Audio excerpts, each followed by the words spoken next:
네, 육성파일에서 대통령과 최순실의 대화 주제는 서울 상암동 박정희 기념관 건립 문제였습니다. 어떤 내용이 오갔는지 한번 들어보시겠습니다. 어떻게 박정희 대통령 11시 행사도 하고 전혀 의미 없어요. 상당히 왜 부산이 그래가지고. 그렇죠. 대통령 일정 때만 우리가 지키고. 그 속도를 좀 빨리 하셔야겠어요. 네, 당시 박근혜 의원이었죠. 최순실. 그리고 박정희 기념사업. 이 녹취록 전반을 보면 이 박정희 기념관 문제가 그렇게 순탄치는 않았던 것 같습니다. 이 시작 자체가 김대중 정부가 대선 공약으로 사실상 내걸었어요. 대선 공약으로 내걸었어요. 네. 그러니까 무슨 얘기냐면, 자, 김대중 정부가 DJP 연합이라는 걸 하지 않습니까? 네. 그래서 이제 JP, 김종필 전 총리를 사실 총리가 손을 잡고 있었는데, 그때 김종필 전 총리가 저런 얘기를 했다는 그 설도 있어요. 그러니까 네. 내각제 개헌은 이제 합의각서로 만들었고, 그 다음에 또 하나는 박정희와 화해하라. 그러려면 박정희 기념관 같은 걸 하나 만드는 게 어떠냐 하는 네. 얘기를 해서 DJ로서는 사실은 그 당시에 당장 대통령이 되는 게 급선무 아니겠습니까? 그렇죠. 그러니까 네. JP하고도 손을 잡았는데 박정희는 나를 탄압했지만 내가 이런 식으로 어떤 화해의 손을 뻗치면 그러면 경상도 지역에서도 아마 표가 좀 나올 것이다. 이런 정치적 계산을 상당히 했을 거예요. 네. 그래서 그거를 공약으로 내걸거든요. 네. 내걸어서 실제 이제 당선이 되고 나서 사실은 DJ로서는 저 문제를 본인이 직접적으로 제시하지는 네. 않아요. 네. 그러면서 그러나 이제 여기저기서 그 공약을 이행하라는 얘기가 나오니까 이제 대통령에 당선되고 나서 한동안 한참 있다가 1999년 5월에 그때부터 이제 건립을 추진하는 것이죠. 네. 실제로 노무현 정부에 가서는 국비 잔액을 회수한다, 뭐 이렇게까지 갔던 모양이죠. 예, 이제 이 기금액이 그 2004년 목표에서 기부 금액이 약 500억 정도 네. 기부금을 하는 그런 전제 조건으로 이 건립이 시작이 됐었는데 네. 이게 표류하게 됐죠. 그 당시 네. 뭐 박근혜 대통령에 대한 정치 위상도 좀 약하고 네. 또 그 당시에는 DJ 정부가 들어섰기 때문에 기업들이라든가 출연을 해야 될, 기부를 해야 될 기업들이 좀 눈치를 네. 보는 그런 경우가 많았습니다. 네. 그래서 모금액이 100억 원 정도에게 그치는 그런 수준이 있기 때문에 네. 그 노무현 정부에서는 170억 정도를 회수하게 되죠. 그 회수하게 되는데 그 과정에서 이제 재단 측 관계하고 소송을 벌이게 됩니다. 그래서 네. 대법원에서는 기부금 회수는 불법이다, 위법이다 이렇게 해서 다시 그것을 다시 되돌려주게 되죠. 되돌려주게 네. 되면서 사업이 다시 한번 이제 시작되는 그런 이제 우여곡절을 겪는 그런 것이 바로 박정희 대통령의 기념관 도서관입니다. 약간 이것도 좀 시기적으로 민감했다, 이렇게 봐야 돼요. 아니, 그러니까 처음에는 사실 네. 김대중 대통령 정부, 그 정부에서도 좀 문제가 있었어요. 당초 계획은 원래 2000년에 시작을 해서 2002년에 완공하는 네. 거였거든요. 근데 실제 시작은 2002년에 착공이 됐거든요. 네. 그러니까 그건 무슨 얘기냐면 사실은 이제 김대중 대통령이 당선이 되고 나니까 네. 이른바 진보 단체들이 계속해서 문제 제기를 했어요. 네. 아무리 대선 공약이지만 네. 박정희는 독재자고 뭐 이런 식으로 계속 문제 제기를 하는 바람에 저게 늦춰진 거예요. 네. 늦춰져서 건립 자체가 굉장히 늦어졌고 그러면서 2002년에 이제 겨우 뭐 착공을 하게 됐죠. 네. 하게 됐는데도 이제 그 착공하면서 그 노무현 정부가 들어섰잖아요. 2002년 네. 말에. 그렇게 들어서니까 그 다음부터 이제 모금이 안 되는 거예요. 네. 모금이 안 되는 바람에 당초 모금이 500억 원 목표였는데 모금이 영 안 돼요. 그 전까지는 모금이 제법 됐었거든요. 네. 그러니까 모금이 안 돼요. 안 되는 바람에 지금 말씀하신 바로 2005년에 노무현 정부의 행자부에서 네. 왜 그 모금이 돼야 국고보조금이 나가는 거로 돼 있거든요. 근데 모금이 이제 저조하니까 그걸 이른바 좀 약간 저는 핑계라고 보는데 핑계로 삼아서 그걸 회수한 거예요. 그러다 보니까 이제 이쪽 기념사업회 쪽에서 이거 회수하면 안 된다 해서 소송에 들어간 거죠. 자, 당시 김대중 대통령은 대선 공약으로 박정희 기념관 기념사업 지원을 약속했습니다. 그래서 실제 당선 후에 추진을 했습니다. 당시 김대중 대통령의 발언을 한번 들어보겠습니다. 박정희 대통령한테 박해도 좀 받은 건 여러분이 잘 아십니다. 감옥도 갔고 그렇게 했는데 그랬지만 그런 것을 다 우리가 청산하고 이래가지고 박정희 대통령과 오늘 화해하고 나 혼자 힘으로는 할 수 없습니다. 이거는 여러분이 같이 도와줘야 합니다.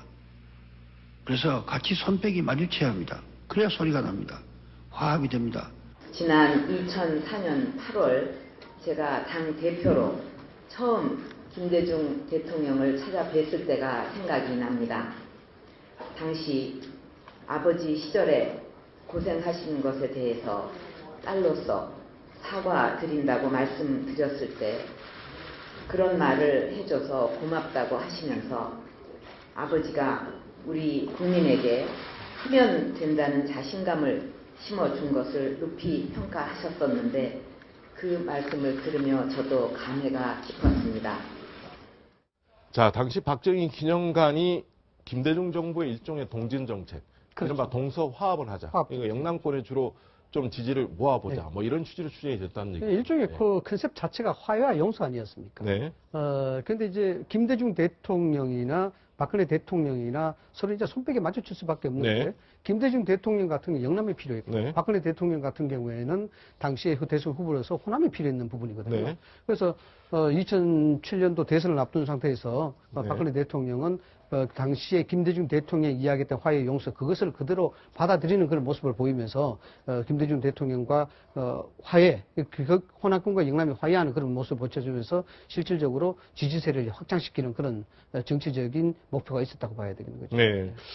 당시 박정희 기념관에 대해서 그리고 또 아버지 박정희 전 대통령의 업적에 대해서 대통령이 상당히 각별하게 애틋함을 많이 보였습니다. 그래서 몇 년 전 추도식에 이렇게 발언을 했습니다. 오늘로 아버지께서 떠나가신 지 벌써 31년이 되었는데 이렇게 오랜 세월이 지나도 한결같이 함께 해주시는 여러분께 정말 진심으로 감사를 드립니다. 그리고 왜 아직도 이렇게 많은 분들이 아버지를 잊지 못하시는지 생각하면 제 마음이 더욱 수전해집니다. 부모님과 함께 했던 기억들도 생각나고 아버지께서 어떤 마음으로 국민과 국가를 대하셨고 얼마나 노심초사하면서 국정을 돌보셨는지도 생각이 납니다. 네. 박근혜 대통령과 최순실 씨의 이 육성대화, 우리가 조금 전에 듣긴 했지만 약간 그 시간이 좀 지난 측면도 있어서 대화 내용을 조금 더 들어보겠습니다. 네. 의원님이 이제 그쪽 청와대 관계자를 만나서는 안 되고, 이게 저기 여론이 더 불거지기 전에 의원님이 확실하게 결정을 서로 보는 게 나을 것 같아요, 그죠? 크게들이 계속 나중에. 아버지께서 그렇게 노심초사하시면서 국민 여러분과 힘써서 이루신 공이 지금 이 어려운 시대를 맞아 무너져 내리고 있는 이때에 저희가 작은 힘이지만 그 열과 성을 다해서 나라가 다시 바르게 튼튼하게 일어서는데 열과 성을 다하겠다는 말씀을 드리겠습니다. 지금 결국 이렇게 들어보면 우리가 지금 추정할 수밖에 없지만 네. 대통령과 최순실이 어떤 형태의 전화통화를 해서 지금 얼마 전에 특검팀이 지금 대통령과 정호성 비서관, 그다음에 최순실의 이런 대화 내용 5시간 분량의 녹취록을 분석을 해봤다고 합니다.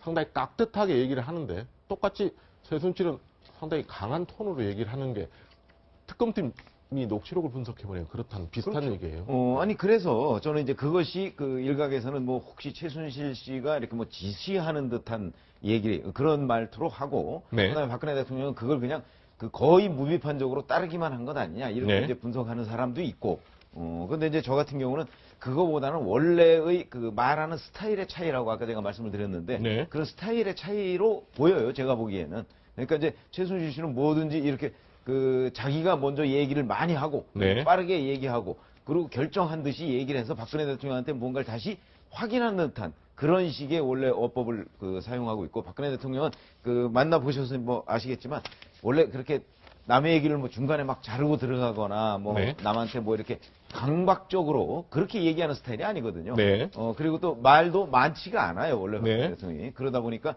이제 중간에 이렇게 잘리고 들어와도 그 본인이 거기에 대해서 뭐 별다른 이의 제기를 안 하고 그냥 넘어가고 네. 이런 스타일이라고 봅니다. 그래서 아마 그 정호성 비서관 그 휴대전화에 녹취된 것도 보면 네. 그 최순실 씨는 상당히 그 어떤 뭘 지시하듯이 그렇게 얘기를 하는 거 그거는 이제 최순실 씨의 원래 스타일인 네. 것 같고 박근혜 대통령도 거기서 이제 최순실 씨도 그 선생님한테 컨펌 받았어요? 뭐 이런 식으로 되게 그 말을 하잖아요.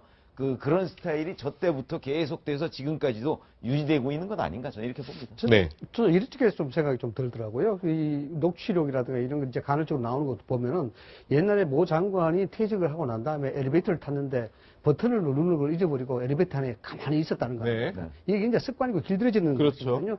결국 박근혜 대통령과 최순실 씨 관계도 그런 연장선에서 좀 볼 수 있다라는 점 하나하고 네. 그다음에 이런 겁니다. 통념적으로 보면은 보고를 받는 입장에서는 불안해하는 게 있습니다. 뭐냐 그러면 네. 자기 결정에 대한 불안함 그리고 밑에 보고자가 아주 명확하고 명쾌하게 이야기해 주기를 기대하는 마음. 이 네. 두 가지가 항상 상존해 있거든요. 네. 근데 최순실 씨의 발언이라든가 녹취록 내용을 이래 들어보면은 네. 그러한 요건을 충분히 충족시키고 있어요.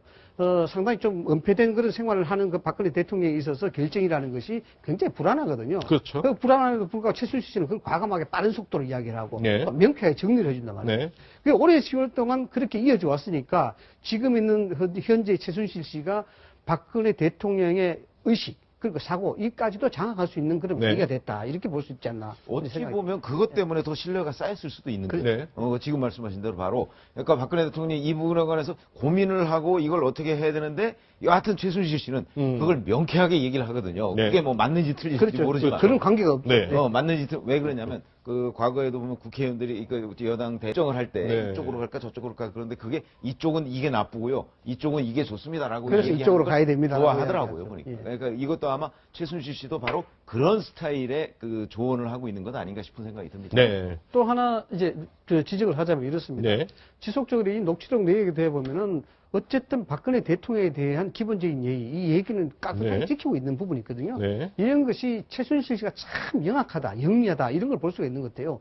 뭐 상식적으로 봤을 때 말을 함부로 했다든가 거칠은 어법을 썼다든가 이렇게 되면은 상대방이 당연히 무장을 할 수밖에 없어요. 그렇죠. 경계를 할 네. 수밖에 없는데 끊임없는 수십 년의 세월 동안 이 깍듯한 이 존댓말 이런 부분들을 절대적 예의를 지키면서 했다는 것은 결국 박근혜 대통령이 최순실 씨에 대한 무장을 못하게 했다는 거거든요. 네. 그런 측면에서 국정을 충분히 농단할 수 있는 그런 기반을 스스로가 만들어 왔는 것이 아니냐. 네. 이렇게 예단을 할 수가 있습니다.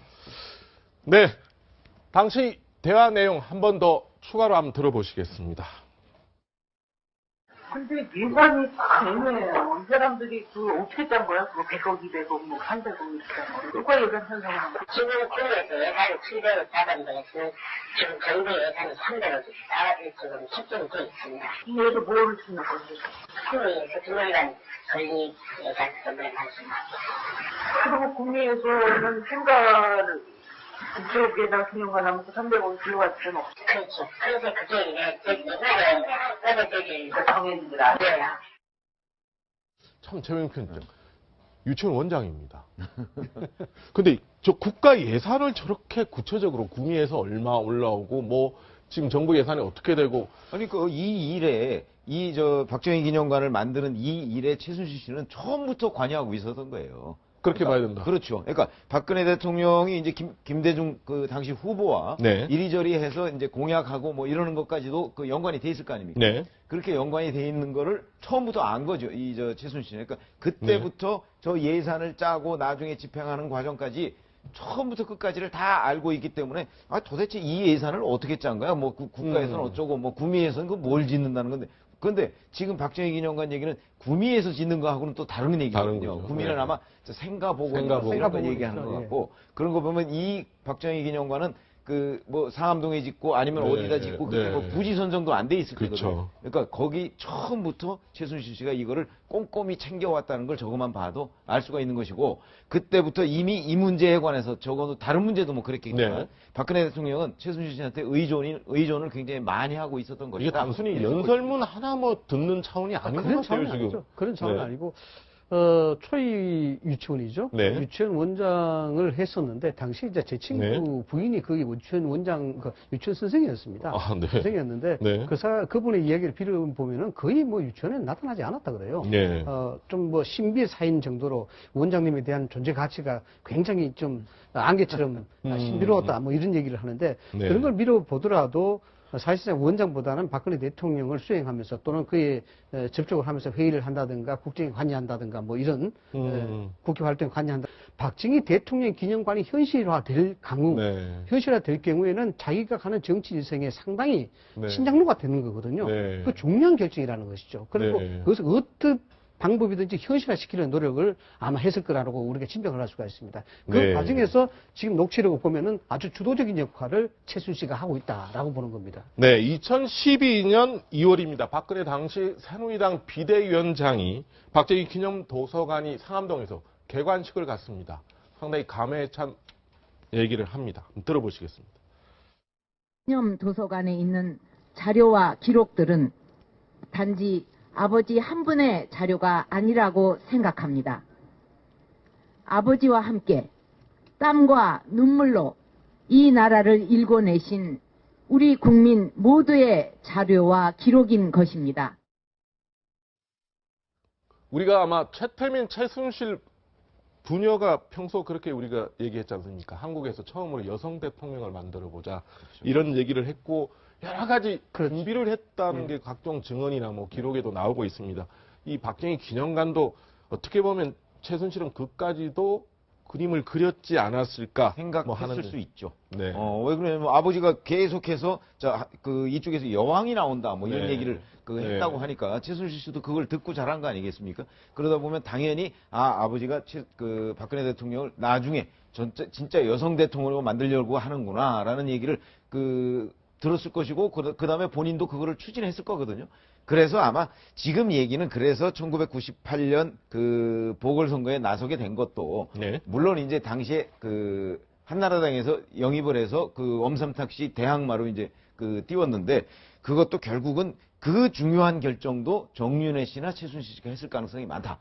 이런 얘기를 우리가 이제 짐작을 해볼 수가 있는데 그 중에 하나가 바로 정윤회 씨가 왜 역술가라는 이세민 씨를 그렇죠. 그 당시에 만났다는 거 아니에요? 네. 만나서 문경여천에 보궐선거에 나가야 되느냐, 달성 보궐선거에 나가야 되느냐, 네. 이세민 씨한테 물어봤다는 거거든요. 네. 이 이세민 씨가 달성에 나가도 된다고 그래서 나갔다는 걸로 지금 알려져 있는 걸 네. 보면 네. 그 나가는 것 자체도 정윤회, 최순실 씨가 박근혜 대통령한테 조언을 해서 나갔을 가능성이 있다. 그러면은 네. 그 나가는 걸 발판으로 해서 나중에 여성 대통령까지 가는 이러한 어느 계획 같은 게 있었는데 그것도 박 대통령의 머릿속에 있는 거라기보다는 최태민 씨 일가, 그러니까 정윤회, 최순실 씨 머릿속에 있었을 가능성이 있다고 봅니다. 네.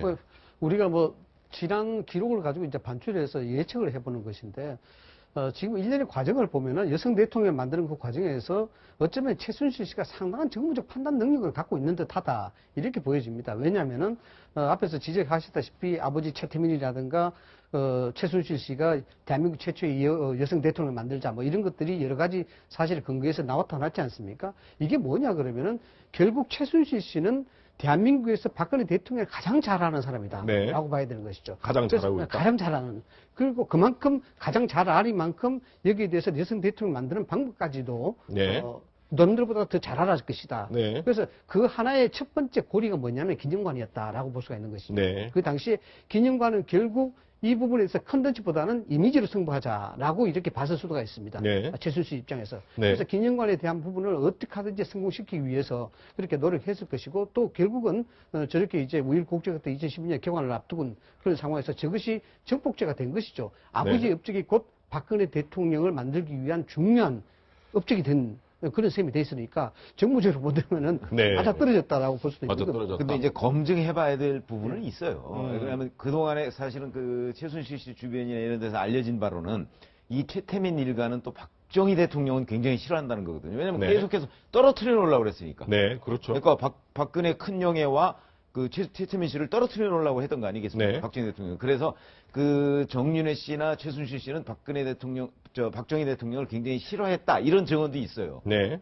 그러니까 그 부분은 사실은 검증은 좀 해봐야 되는 부분이 있습니다. 자, 이 육성 녹취 파일에 나온 박정희 기념관 건립 과정에 대한 두 사람의 대화. 자, 근데 이 부분을 놓고 여러 가지 얘기가 오갔습니다. 한번 들어보시겠습니다.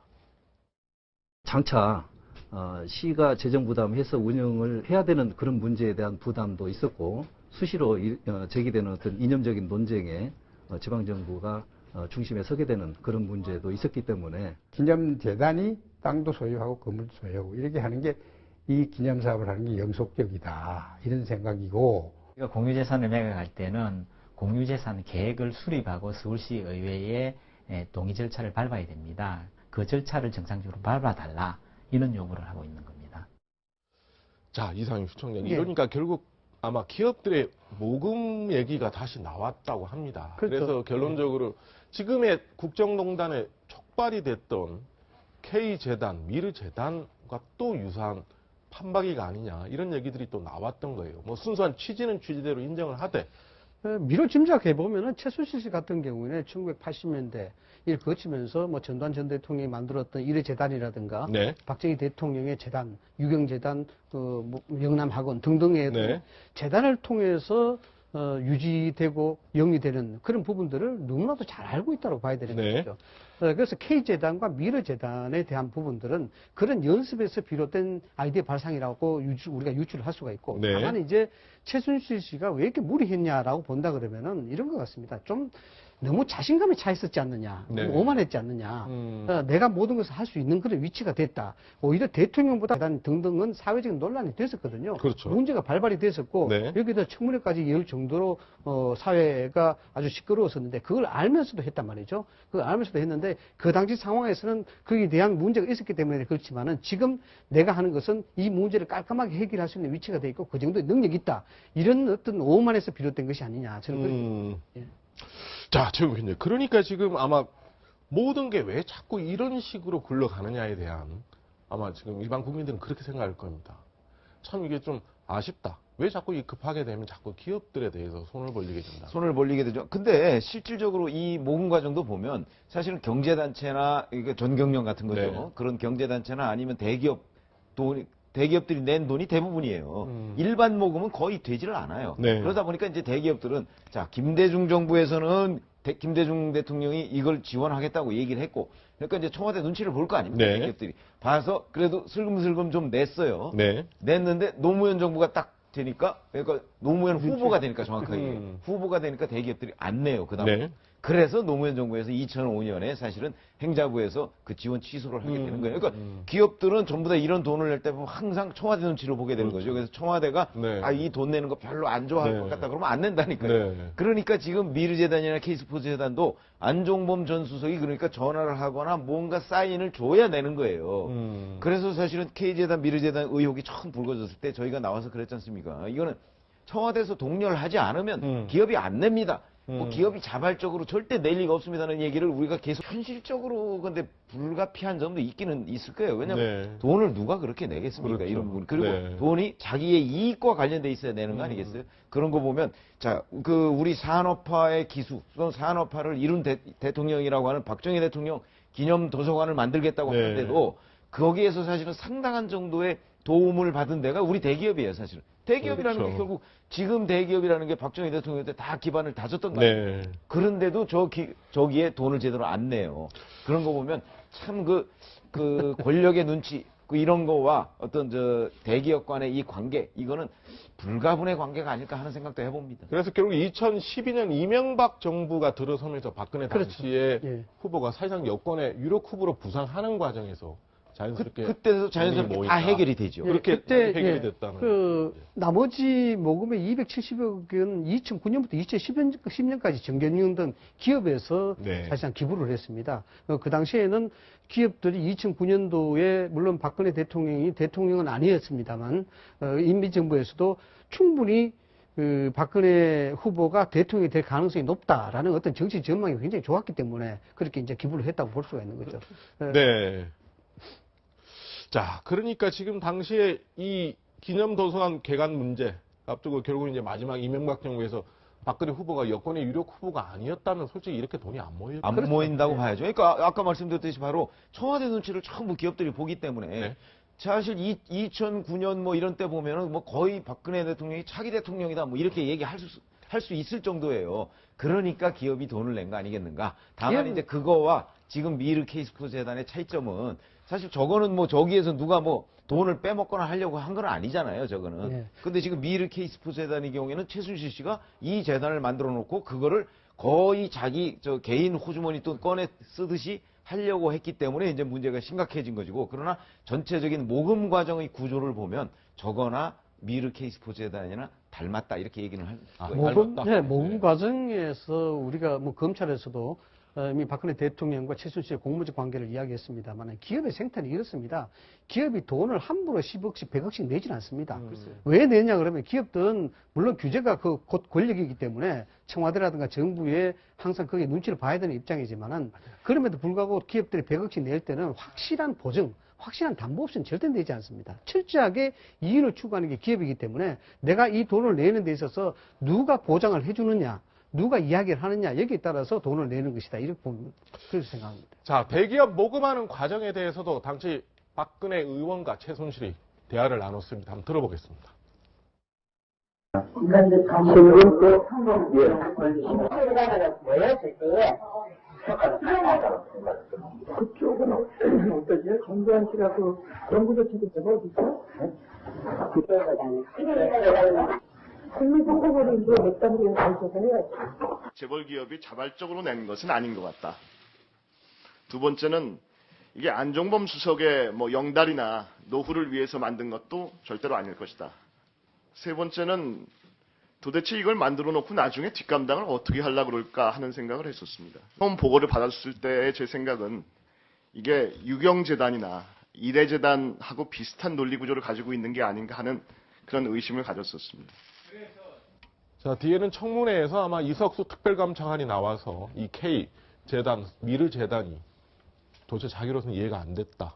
그렇죠. 그러니까 이제 비교하는 얘기죠. 그러니까 논리 구조 얘기를 하지 않습니까? 논리 구조라는 게 이제 이래재단의 모금 과정이라는 네. 것이 있던 거 아니겠어요? 네. 근데 이래재단은 사실은 조금 명분이라도 있어요. 네. 그게 저 아웅산 사건 그 유가족들 뭐 그렇죠. 돕는다는 명분으로 했지만 실질적으로는 아마 전두환 대통령이 퇴임 후에 뭔가 영향력을 행사하려고 했던 것이 아닌가 싶은 생각이 있지만 여튼 명분은 그런 거였어요. 네. 그래가지고 이제 599억을 모았는데 나중에 오공청문회 때 그게 뭐 결국은 강제적으로 모금한 거다 뭐 이런 게 다 판명이 됐지 않습니까? 네. 그런 거 보면 저 이번에도 이석수 전 특별감찰관이 얘기했듯이 이것도 자 이걸 이렇게 모아놓고서 이래재단 그런 경우를 봤으면서 네. 이걸 이렇게 모아놓고 이걸 어떻게 감당하려고 하느냐 하는 의심을 당연히 할 수밖에 없었겠죠.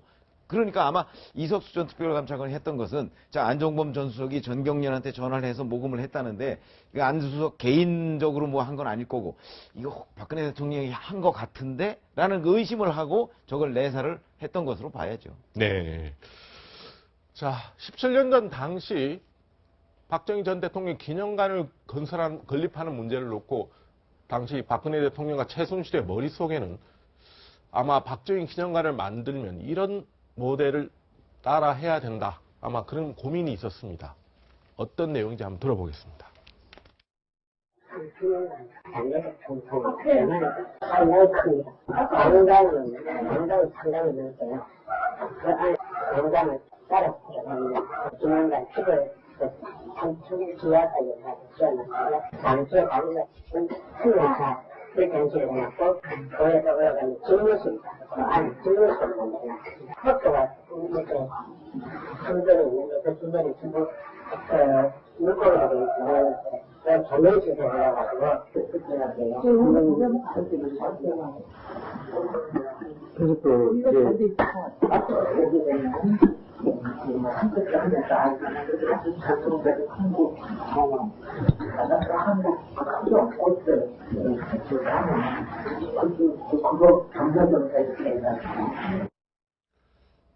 자, 이상희 부총장. 예. 아마 타이완의 장제스 총통의 총통이죠. 그 기념관, 타이페이 수도에 있는 예, 거죠. 중정당이라고 그러죠. 자, 아마 왜 굳이 이 장제스 기념관을 거론했을까? 상당히 그래서 이제 그것도 관심을 모으는 대목입니다. 뭐 어쨌든 대만에서는 대만 초대 총통이고 네. 건국의 아버지라 불리고 네. 위대한 영도자로까지 불리고 있지 네. 않습니까?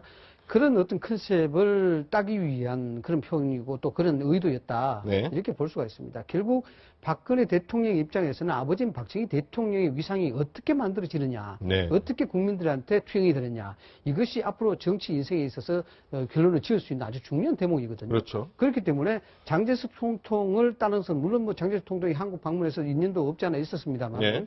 이런 것이 대만에서 국부로 추앙을 받고 네. 또 국부로 대접을 받고 있는 이 부분 모델을 네. 그대로 벤치마킹하는 것이 아버지인 박정희 대통령의 위상을 유지하고 또 만들어가는 것이다. 이렇게 판단했을 것 같아요. 네. 실제로 상당히 규모도 화려한 그렇죠. 것 같아요. 아마 박근혜 네. 대통령한테 아버지, 박정희 대통령은 우리나라의 국부다 이렇게 생각하고 있을 가능성이 있어요. 박근혜 네, 대통령 네. 스스로가. 네. 그렇기 때문에 이제 지금 얘기하는데 대만의 그 장제스 총통 같은 네. 경우도 그렇게 추앙받고 있잖아요. 네. 그러니까 맨 먼저 자기 아버지를 생각할 때 맨 먼저 생각나는 게 장제스 총통이었을 거예요. 네. 그러니까 그 기념관 잘 돼 있다며 뭐 이렇게 얘기하고 그러니까 이제 최순실 씨도 거기 맞장구를 쳐서 거기 네. 우리가 한번 가봐야 되겠네. 그래서 네. 그걸 이제 본떠서 여기에 정말 화려하고 큼지막한 장제스 총통 기념관과 같은 기념관을 만들려고 했던 것이죠. 네. 꿈이 상당히 야무졌던 건데 네. 문제는 저기 왜 중간에 모금 얘기도 나오잖아요. 네. 그런데 저 모금도 아마 이게 박근혜 대통령과 최순실 씨는 만약에 이런 식으로 하면 모금도 굉장히 잘 될 걸로 생각을 했던 것 같아요. 네. 그런데 실질적으로 모금은 잘 안 됐잖아요. 네. 그런 데서 이제 판단이 빗나가기 시작한 거죠. 네. 좀 아이러니한 부분이 네. 저 장제스 총통의 저 중정당 저 부분은 최근 올해까지만 하더라도 철거를 해야 된다 그런 논쟁이 있었습니다. 네. 이게 아버지에 대한 이 지금 박정희 대통령 기념관 논란이 네. 있듯이 네. 그 철거가 돼야 된다는 그런 논란이 있어요. 그 상당히 국민당 상당히 민주당 쪽에서 여기 이제 철거 논란 주장을 하고 있고 일각에서는 몇 회째인지 모르겠습니다만은 철거하기 위해서 국민 1인당 돈을 내가 거두는 그런 모금 행사까지도 하고 뭐 이래서 네. 장제스 총통의 중정당 그 국내 내에서 대만 내에서 상당히 지금 논란이 되고 있어요. 지금 네. 마찬가지로. 네. 실제로 장제스 총통 그러면 사실상 이제 중국에서 이제 국共내전에서 이제 져서 대만으로 쫓겨나지만 나라를 만들었고 그른바 자유민주주의라는 체제라는 문제도 그렇고 박정희 대통령과 상당히 어떤 면에서는 진짜 비슷한 대목이 많았던 거예요. 총통이란 아마 또 유신헌법에 대한 여러 가지 좀 겹치는 대목도 또 있고 그렇죠. 아니 그래서 실제 유신헌법 때 연구한 그 어떤 그 참고 자료로 연구했던 게 대만의 총통제였어요. 네. 그 총통제를 연구해서 사실은 그때 우리 기억나시죠? 김대중 후보가 그렇게 얘기를 했어요. 그 저 대선에서 71년 이번에 대통령. 그 왜 저 장충단 예, 유세 공원에서 때. 유세에서 예. 실제 그런 얘기를 했다니까요. 이런 식으로 해서 이제 그 한국은 만약에 이번에 대선에서 나를 밀지 않으면 네. 자 박정희 후보는 총통으로 갈 거다 이런 얘기를 한 적이 있어요. 네. 그럴 정도로 그런데 실제 그 예측이 뭐 맞았는지 여튼 유신헌법은 그 대만의 총통제를 연구해서 만든 헌법입니다. 그렇기 때문에 아마 그 박근혜 대통령 스스로가 그 장제스 총통하고 이렇게 뭔가 유사하게 네. 우리가 그냥 일반적으로 역사적으로 얘기하는 그런 분석과 평가 그거와 별개로 스스로가 아마 장제스 총통에 대해서 관심이 좀 있었던 것 아닌가 그런 네. 생각이 듭니다. 실제 뭐 총통제를 연구했다는 것도 사실이고요. 네. 근데 이제 그 대만 내에서도 양갈래의 그런 비판이 있습니다. 장제스 총통이 위대한 뭐 영도자다 이렇게 얘기하는 반면에 통치를 위해서 군부를 활용했다 그래서 비판받는 네. 시각도 많거든요. 이게 실질적으로 어쩌면 박정희 대통령하고 유사한 점이 있습니다. 네. 장제스 총통 같은 경우에는 내정을 안정시키기 위해서 군부를 동원했는 그런 군부 정치를 그렇죠. 안착을 시켰었고 네. 또 박정희 대통령 같은 경우에는 5.16 군사정변을 통해서 국내 성장을 위해서 좀 독재적 그 정치를 했던 그런 부분들 이런 부분들이 아주 유사하게 좀 담아있다는 것이 아이러니라 볼 수가 있죠. 네, 실제 당시 17년 전에 이 육성 파일에는 대통령과 최순실 씨가 박정희 기념관, 앞으로 이제 지을 박정희 기념관의 규모, 그리고 의미까지 여러 가지로 고민을 많이 했던 것 같습니다. 그 육성 대화 내용도 들어보겠습니다. 목표 성능을 장례식 총통에 가서 자기들이 결정을 했어. 그렇게 해서 90점을 다. 나중에 몇 군데 나가. 중국군만 하시고 미국은 한번 가서 해야 될 것 같아요. 메모리얼이 굉장히 문제가 많은데. 자, 최영 편집. 여기서 90점을 딱 만들자, 뭐 이런 취지 같은데요. 그렇죠.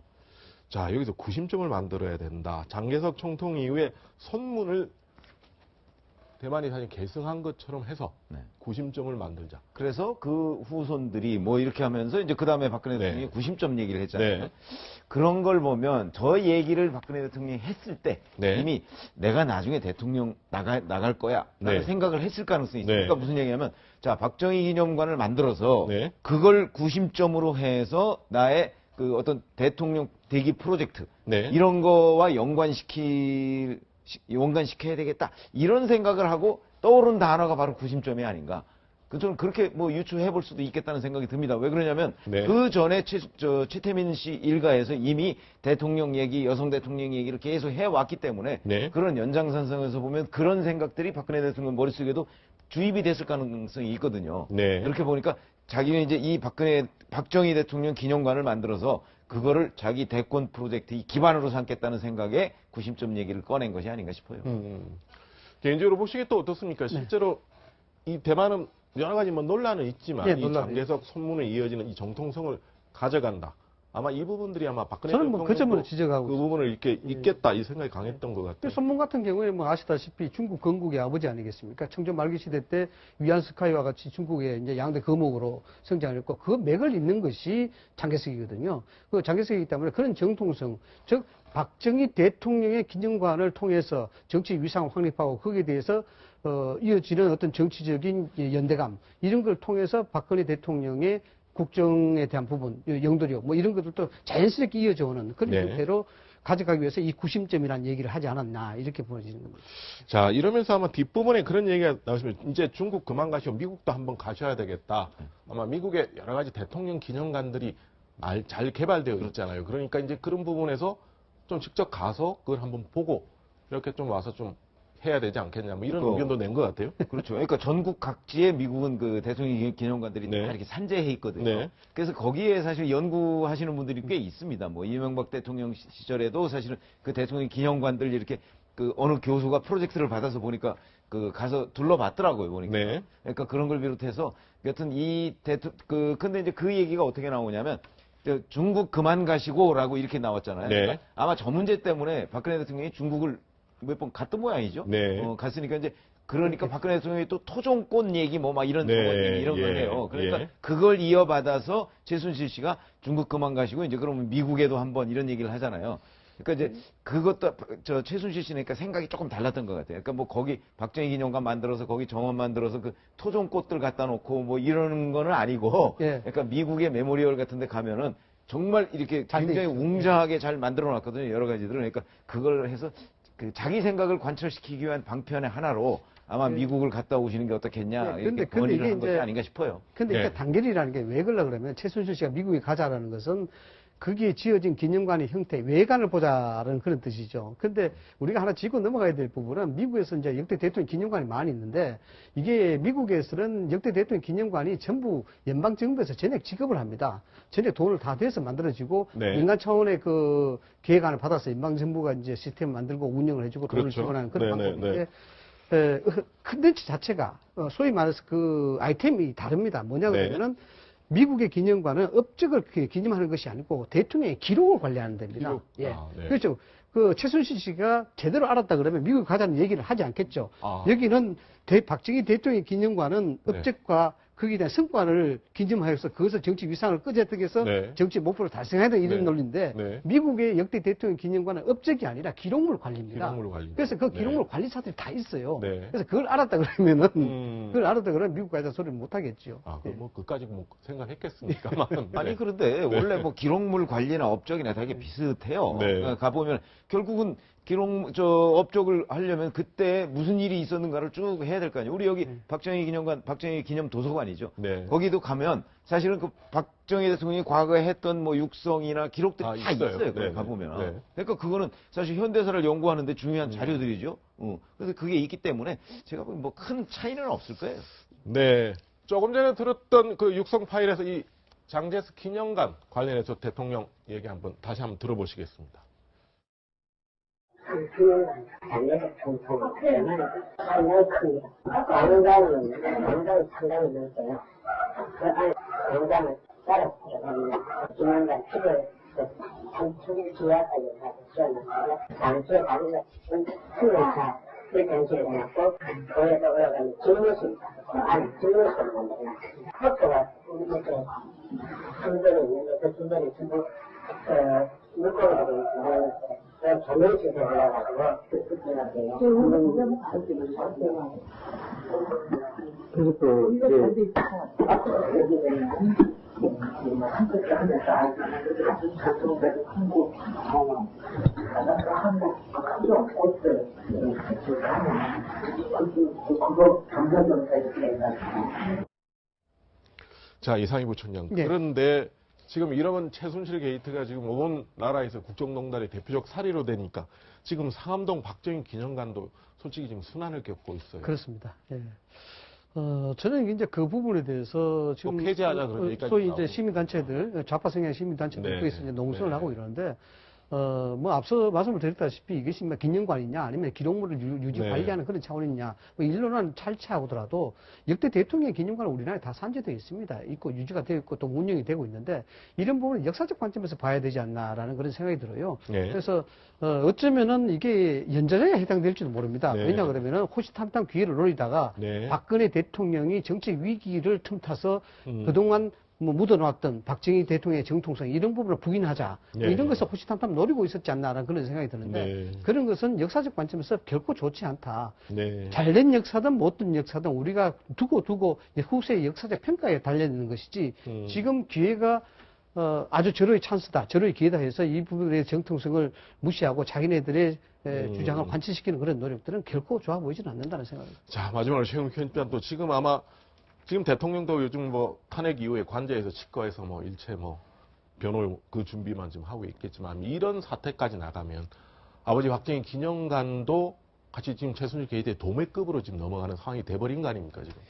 그렇죠. 아니, 그러니까 그렇게 자꾸 몰고 가고자 하는 세력이 분명히 있을 거예요. 네, 우리나라에. 네. 그런데 지금 말씀하셨듯이 바로, 자, 어떤 정치적 상황이나 이런 거에 따라서 저런 그 과거, 어떻게 보면 박정희 대통령 기념 도서관이라는 거는 역사적 산물이거든요. 그러니까 저거를 그 당시 그의 어떤 정치적 문제 뭐 이런 것 때문에 뭐 없애자 뭐 뭘 어떻게 줄이자 네. 뭐 네. 이런 식으로 하면 네. 그렇게 따지면 우리나라 몇 년 한 10년 20년 뒤에 살아남을 대통령 기념관 없습니다. 그렇게 네. 정권이 뭐 이쪽으로 바뀌냐 저쪽으로 바뀌냐에 따라서 또 뭐 이제는 저거 없애자 그러고 또 네. 반대쪽으로 바뀌면 또 이 상대방 거 없애자고 안 하겠습니까? 그렇기 때문에 이런 문제는 진짜 길게 봐야 된다. 길게 보면은 한 번 저렇게 결정한 문제는 그거는 역사의 평가로 넘기고 그리고 실제 뭐 비판할 사람 비판하는 네. 것이고 또 네. 찬양할 사람은 찬양하는 거죠. 네. 그러니까 저거를 지금 없애자, 폐쇄하자 이렇게 얘기하는 거는 좀 굉장히 무리가 있는 편향된 주장이고 또 이제 저게 문제가 뭐냐면 처음에 시작할 때는 사실은 준공된 뒤에 서울시에 기부 체납하기로 네. 했거든요. 네. 저게 서울시 땅이에요. 기부 체납하기로 했는데 그래서 서울시에서 박원순 서울시장이 사실은 그 땅을 아예 그럼 사가라 이렇게 얘기했던 거예요. 그런데 이제 사겠다고 하니까 또 서울시에서 그걸 보류했어요. 그거는 뭐냐면 그것도 이제 저 박정희 기념관 쪽 주장은 그게 이제 이른바 진보단체에서 박원순 서울시장한테 압력을 넣었기 때문이다 이렇게 주장을 하거든요. 네. 그러니까 이 부분도 저는 박원순 서울시장이 통 크게 사실은 네. 그 결정을 해줘야 된다 이렇게 생각을 합니다. 알겠습니다. 자, 17년 전 육성 파일을 통해서 박정희 기념관을 다시 한번 조명해 봤습니다. 네, 두 분 말씀 고맙습니다.